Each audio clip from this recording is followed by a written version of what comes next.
I would like you to design a reservation and payment system for a parking garage. Welcome everyone to another mock interview at Exponent. Today we're going to be doing a systems design interview question with Tim. Before we dive in, Tim, would you like to introduce yourself? Yeah, for sure. So, hey, my name's Tim. I'm a software engineer. Been doing engineering for a couple of years now. Previously worked at some large tech companies like Amazon Lab 126 or Airbnb. Currently working on some startup stuff on my own. Nice. Thanks for being with us today, Tim. So the question today, I would like you to design a reservation and payment system for a parking garage. All right, awesome. Yeah, we can just dive right into it if you'd like. The first thing I like to do generally is sort of clarify the requirements a little bit, just to make sure I'm not making any like incorrect assumptions. So to start off, I guess I'll write some of them down just to make sure I've got them off the bat.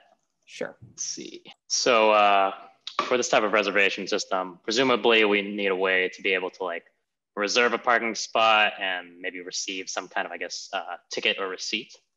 Yes, that's correct. Make this a little wider here. You obviously need to be able to pay for the parking spot.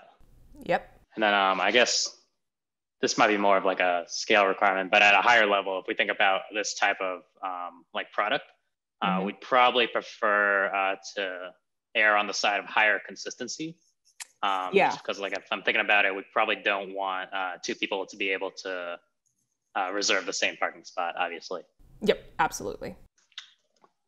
Cool. And then I'm curious, are there different types of parking? Because if I think about like a normal parking garage, you know, there's like maybe a handicap spot, maybe some larger spots, maybe some smaller spots. So I think for this question, let's restrict it to 3 types of spots, depending on the size of the vehicle. So compact, regular, and large vehicles. Large. Awesome. And then are the prices for the garages, would they be flat rate? Yeah, let's say flat rate, but different rates for the 3 different types of parking. And flat rate based on time. Cool. All right, awesome. Yeah, no, that makes a lot of sense to me. And then obviously, I believe this should be some form of, I guess, web app or mobile app interfacing with a backend server. So with these, I guess, product requirements in mind, I guess we can dive right into defining the sort of interface or the API we're going to be working with. So I think this type of thing is going to have some public endpoints and then some internal endpoints. So I'll maybe start us off with some of the more public endpoints. So off the bat, we need, as we mentioned in the product requirements, a way to reserve. So let's call this one /reserve. And I'm just calling it this. And in reality, it doesn't have to be like immediately RESTful. It could be like GraphQL or anything. This is just so we have a general understanding of what this should look like. I think that sounds good. And so what should this type of thing take? We obviously want to know which garage we're referring to.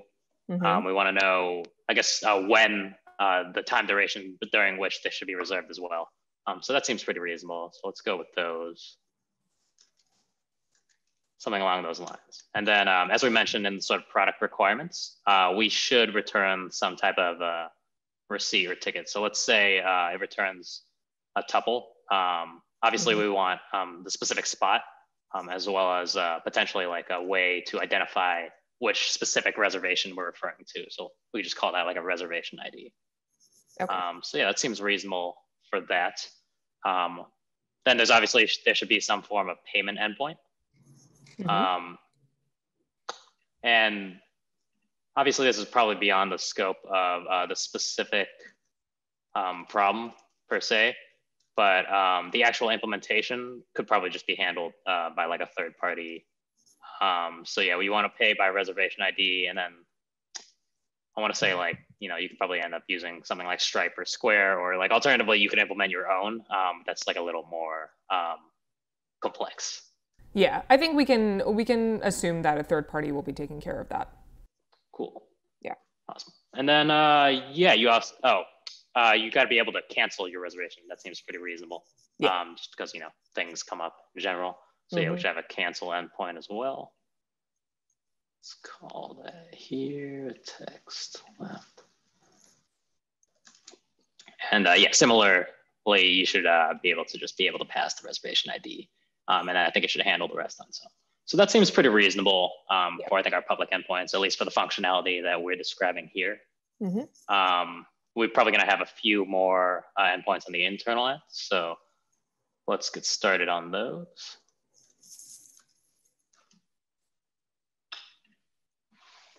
And so taking a look at the public endpoints that we've sort of created here, there's like a few internal things we might need. One thing we need is a way to calculate the actual individual payments on the internal side. Yep. And debatably, that could just be part of the initial endpoint, but personally, I prefer to separate them out. So let's see here.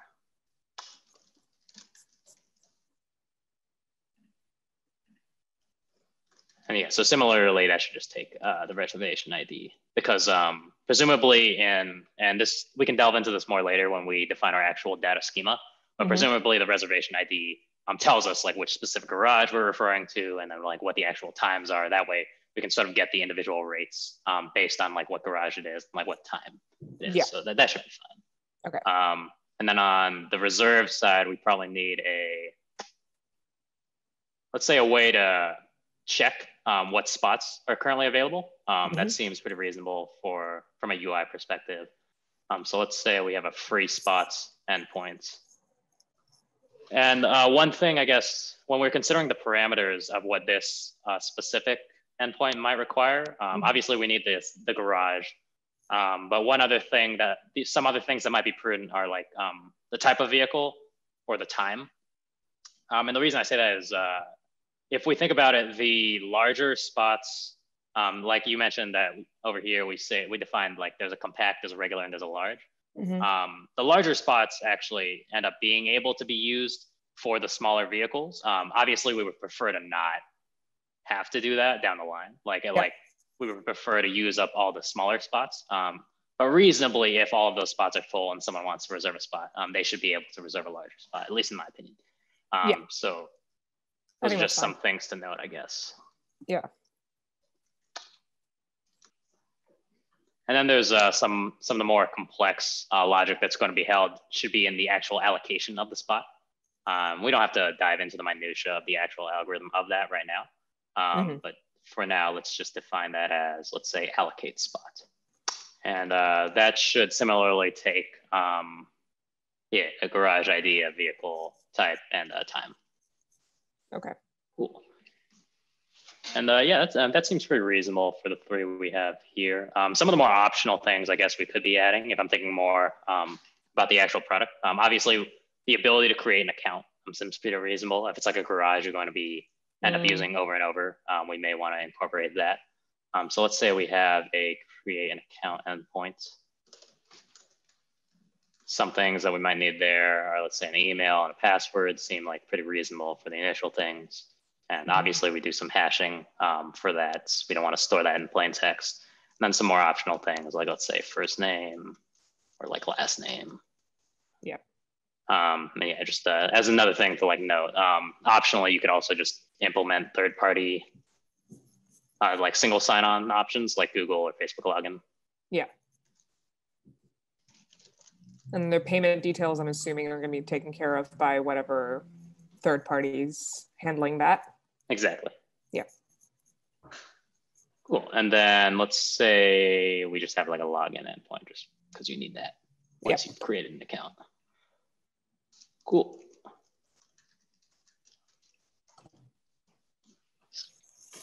So I think that seems pretty reasonable, at least on the first pass for the specific system interface we're working with.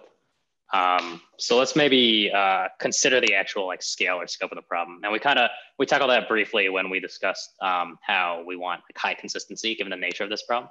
But let's look at like the actual like size or like far-reaching extent.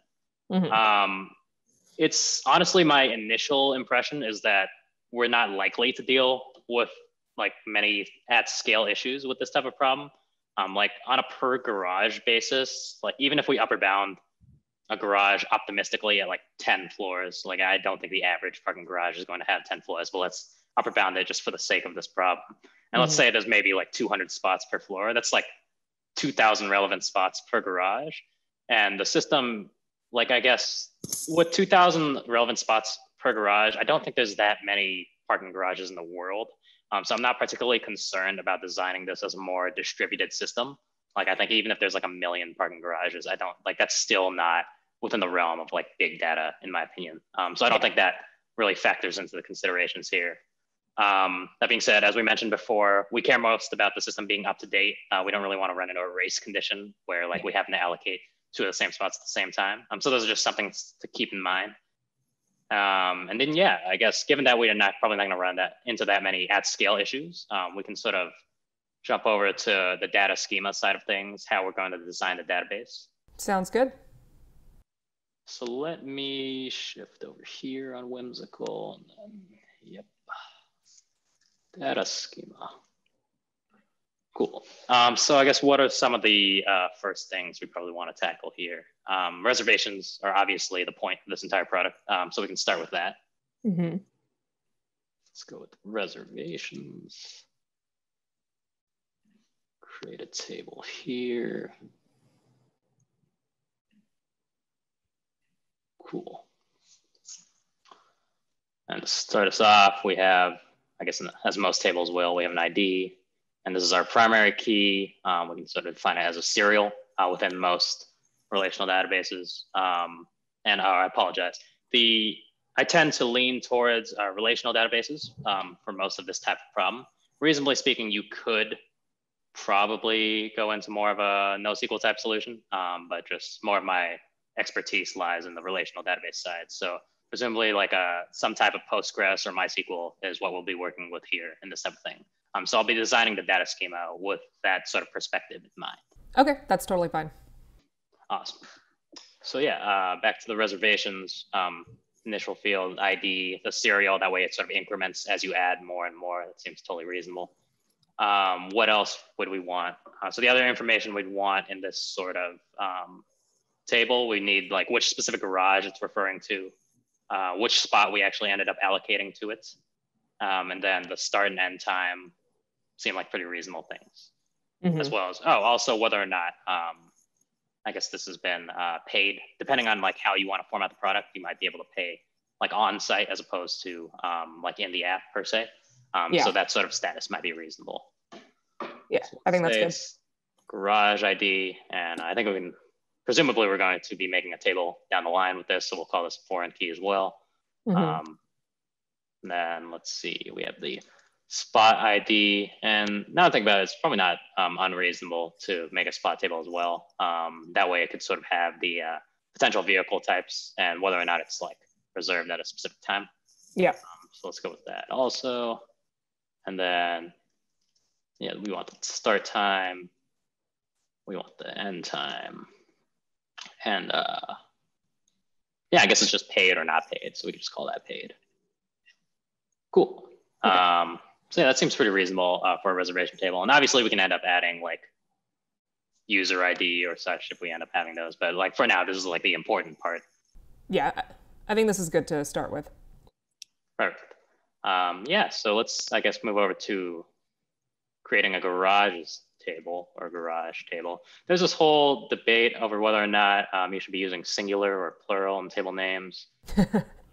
Honestly, I'm probably in the singular camp, even though I just wrote reservations, but I don't think it matters either way for the sake of this problem. That's fine, yeah.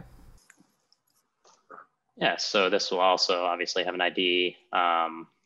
Similarly, primary key and serial. So what are some of the things we want for the garage? Where it is, so I guess something that's generally pretty important. And that could also help down the line when it comes to actually like sharding specific like replicas of the database or load balancing, things like that. Just an easy way off the bat to do that, to handle that is zip code. Yep. That's pretty universal. So let's go with that. And to be able to incorporate, I guess, the extensions of zip codes, that requires a hyphen. So maybe let's go with varchar instead of like an int. And then what else do we want? Oh, we want the individual rates. We mentioned that this is a flat rate based on size. Yes. So for now, yeah, it seems relatively reasonable to have a sole rate per size. And then obviously these are like nullable columns in the case that they don't have that specific type of spot in the specific garage. Yep.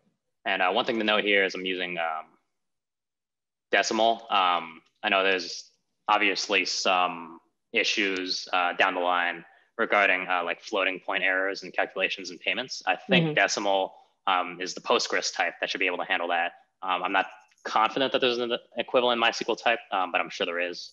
So I think that seems like a pretty reasonable approach. I think that's fine. Perfect. And then let's go with spots. Like we mentioned, we have a spot table that is here. Similar to the other ones, we want ID with a primary key, a serial. And now what do we want for the spot? We want the relevant garage, obviously. We want the type of vehicle. And then we want, I guess, the specific status. Like what is it like? Maybe it's being reserved. Maybe it's like unavailable right now. Like maybe they're like up, like, I don't know, paving over the spot. Or maybe it's just totally empty. So I think those are pretty reasonable things to have there. Okay.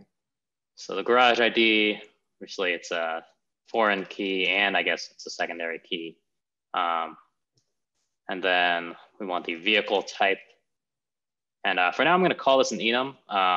And I'll get into this a little later when we actually define, well, actually I can get into this now, I guess. There's sort of like a trade-off there when you end up adding enums, particularly in like a relational database, just simply because, so you become more performant because you have all the benefits of sort of being an int as opposed to like a, you know, like a character string or whatever. But the trade-off there is there's some like flexibility issues down the line. I know in Postgres specifically, when you add an enum, you can never remove it. Like you can never remove the type afterwards. So that's like something to consider when you end up choosing an enum. I think for this specific case, like compact, regular, and large, I don't think those are things that are like ever gonna be like totally out of phase in a parking garage type system. So I think it's totally reasonable to add an enum here. But like I mentioned before, I don't think we're gonna run into issues at scale here. It would be totally reasonable to be like just a varchar as well for like flexibility and then sort of have that vetting on the application layer side. Yeah, I think that's fine. You can make a call over here on the trade-off that you're willing to go for. For sure. Cool. And then what else? Oh, we had the, I guess, supposedly the optional table, given that we optionally want to be able to create an account. So let's say we have a users table, and that should just have, you know, all the familiar things. We have the ID with the primary key, it's a serial. And then, as we mentioned in the previous endpoints that were optional, maybe an email, or I guess varchar, because we're in Postgres.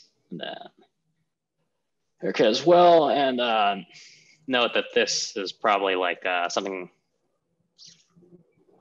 conventional, let's say like a SHA-256 hash, something like that. Okay.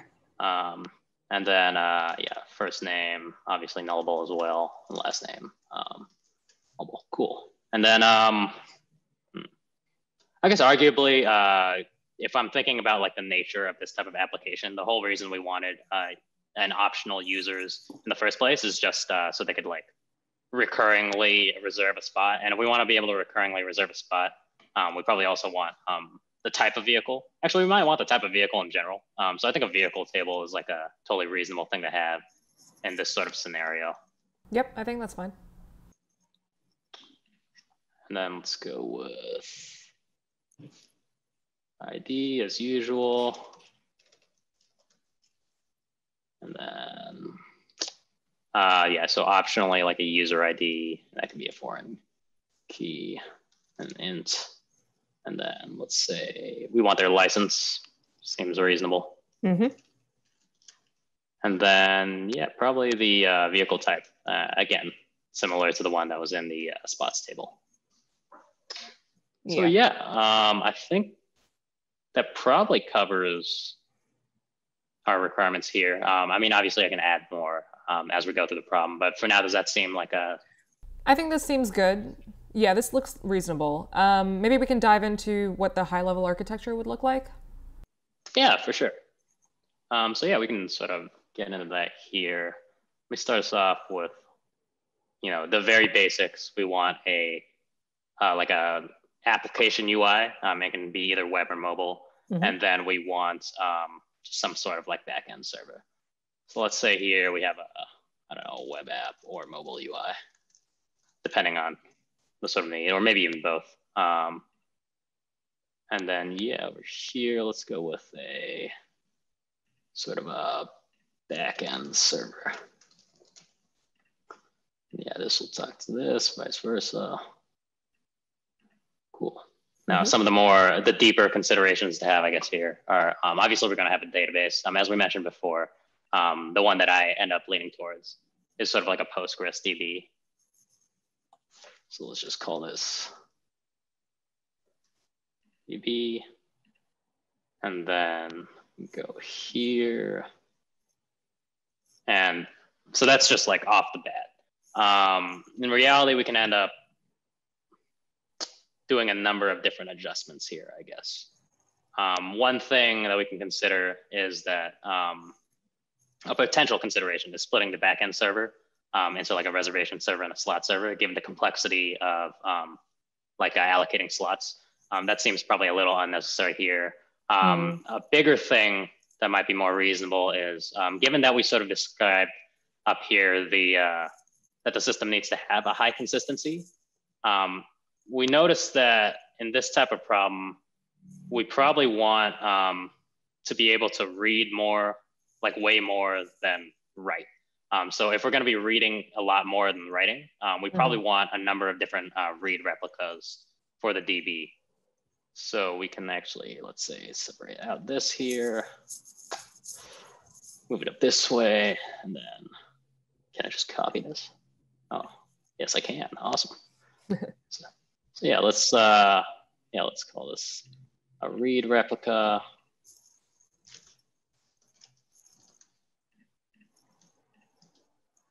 And then a read replica. So yeah, the server would kind of work like this. Would essentially go here, and one thing to have, or that would be prudent to have in this sort of scenario, given that we're probably hosting like a number of read replicas, we probably want some form of load balancer in between, just to sort of allocate where the individual calls are going. It would probably be prudent for this type of problem to shard that based on location. I know that we mentioned earlier, like the garage might have like a zip code. That seems like a pretty reasonable way to approach that. Yeah. So let's add maybe this here. And then from here, we can go up here, call this read.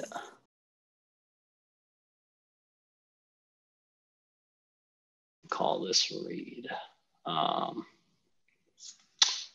And this one will be write. Yeah, and then what else? We mentioned, oh, go for it. I was going to ask, do you anticipate any trade-offs based on this decision? Yeah, well, not specifically the read replica portion.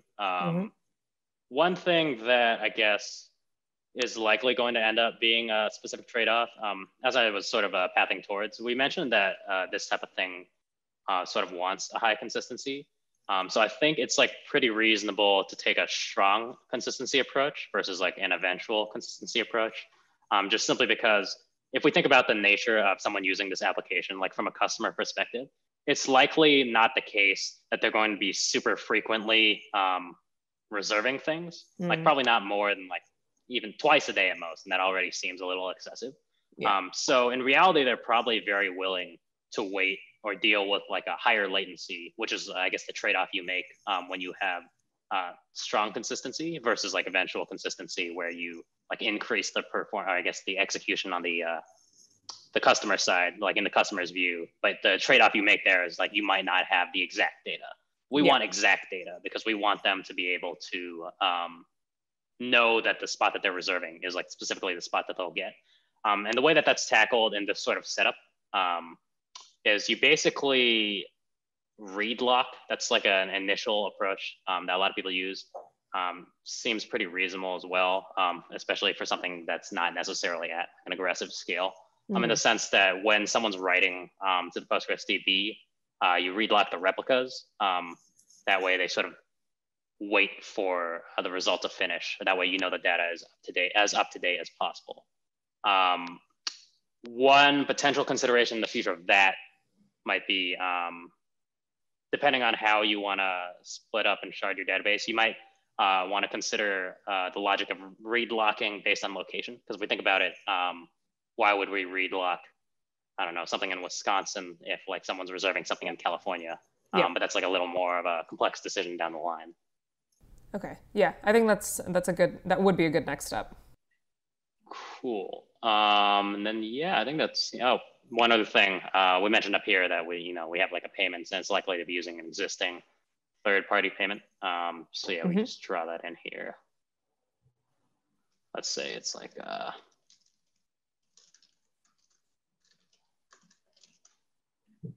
so place that here. Have that here both ways. Don't really know how to do this. Oh, there we go. Cool. Nice. Okay. I think this is pretty good and a good place to stop. What did you think about that, Tim? It's sort of an interesting, weird problem, I guess. I think a lot of these types of problems end up actually having issues at scale. So I think I was lucky in the sense that I think it's reasonable to say with some like back of the envelope for me estimation that this sort of problem doesn't tackle that. And that made it a lot more of, I guess, how do we design the data problem. Got it. Yeah. No, I think some things that you did really well. So clarification questions at the beginning were they were well drawn out by you, and that made the scope of the question a lot more manageable as well for you to tackle and to just understand exactly what the requirements were. And I think one thing that I saw you do consistently and that was really good was providing your opinions. So explaining what the problem was, why you were doing something, what your opinion on it was. Like one example was just separating the payment calculation from the public endpoint. That was a small example where you suggested that you were going to separate it and you provided a reason for that. And I think that you did that consistently throughout, which just shows that, you would be someone who people would enjoy working with as an engineer because you have opinions on things. And it's conversational too. It adds flavor to the question that you're doing. It doesn't sound very robotic and rehearsed, and just adds some commentary for the interviewer to be able to interact with as well. And I like that towards the end you called out that you weren't super confident on the use of decimal as the type. Things like that I think are good for interviewees to do. Just if there is something that people aren't super confident about, call it out. It's better to just throw it out there than kind of go into it blind, because then at least the interviewer knows exactly where you stand and what you might need help with or hints with at some point in the question. What advice do you think you'd give someone if they were to receive this question? Yeah, I mean, I think a lot of people approach these types of problems very, like, sort of, I guess, almost too strictly formulaically. And I think that's good to an extent.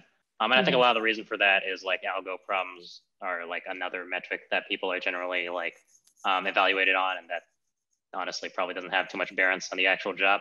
But system design questions I feel like are a lot more relevant and applicable to like actual work context. So like thinking about the problem from a more like flexible standpoint there, and like sort of treating it like you're working with a coworker and you're like actually going over like an estimation of like what the entire system might like, is like a pretty reasonable approach to sort of tackle these types of problems. Yeah, absolutely. Well, thank you so much, Tim. This was really great, and good luck with your interviews. Thank you so much. It was fun. Thanks so much for watching. Don't forget to hit the like and subscribe buttons below to let us know that this video was valuable for you. And of course, check out hundreds more videos just like this at tryexponent.com. Thanks for watching, and good luck on your upcoming interview.